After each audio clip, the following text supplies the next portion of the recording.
Hi குட்டீஸ், நாம இன்னைக்கு காசை மறைய வைக்க போற மேஜிக் தான் செய்ய போறோம். வாங்க அதை எப்படி செய்யறதுன்னு பார்க்கலாம். இத செய்யறதுக்கு தேவையான பொருட்கள் என்னன்னு பாத்தீங்கன்னா 2 நாணயங்கள், 2 கிண்ணங்கள், தண்ணீர், அப்புறம் லேசர் லைட். ஒரு நாணயத்தை கிண்ணத்துல போடுங்க.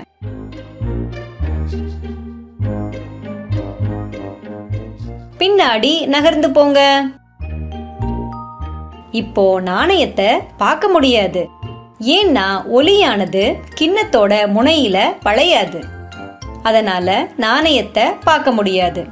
இப்போ கிண்ணத்துல தண்ணிய ஊத்துங்க, முழுசா நிரப்புங்க. நீங்க இப்போ இருக்கிற இடத்துல இருந்தே நாணயத்தை மாயாஜாலமா பார்க்க முடியும். அதையே இப்போ 2 கிண்ணங்கள்ல வச்சு பார்க்கலாம். இப்போ நாணயத்தை விட்டு நகர்ந்து போங்க. ஒரு கிண்ணத்துல தண்ணிய ஊத்துன உடனே அந்த கிண்ணத்துல இருக்கிற நாணயம் மட்டும் தெரிய ஆரம்பிக்குது. இன்னொரு கிண்ணத்துல இருக்கிற நாணயம் தெரியல.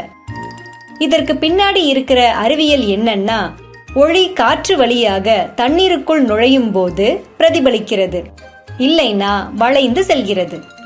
அதனால முழு நாணயத்தையும் கொஞ்சம் மேல தூக்கி வச்ச மாதிரி தெரிய வைக்குது. ஒரு லேசர் லைட்டை அடிச்சு பார்த்தா நாணயம் பிரகாசமா தெரியும். இன்னொரு கிண்ணத்துல லேசர் லைட்டை அதே கோணத்துல அடிச்சாலும் நாணயம் தெரியல, ஏன்னா ஒளி இங்க வளையறதில்ல. இங்க பாத்தீங்கன்னா நாணயம் நிஜமா இருக்கிற இடத்துல இருந்து தெரியாம மேல இருக்கிற மாதிரி தெரியுது. இந்த மந்திர வித்தைய செஞ்சு நாணயத்தை திரும்பவும் தெரியற மாதிரி பண்ணி விளையாடி பாருங்க. என்ன குட்டீஸ், ரெடியா? இது எதனாலன்னு பார்க்கலாம். இதோட அடிப்படை தத்துவம் என்னன்னு பார்த்தோம்னா, ஒளி விலகல்.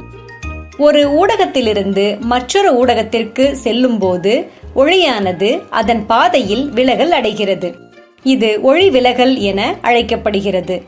அடர்வு குறைவான ஊடகத்திலிருந்து அடர்வு அதிகமான ஊடகத்திற்கு செல்லும் போது அது குத்துக்கோட்டை நோக்கியும், அடர்வு அதிகமான ஊடகத்திலிருந்து அடர்வு குறைவான ஊடகத்திற்கு செல்லும் போது அது குத்துக்கோட்டிலிருந்து விலகியும் செல்கிறது.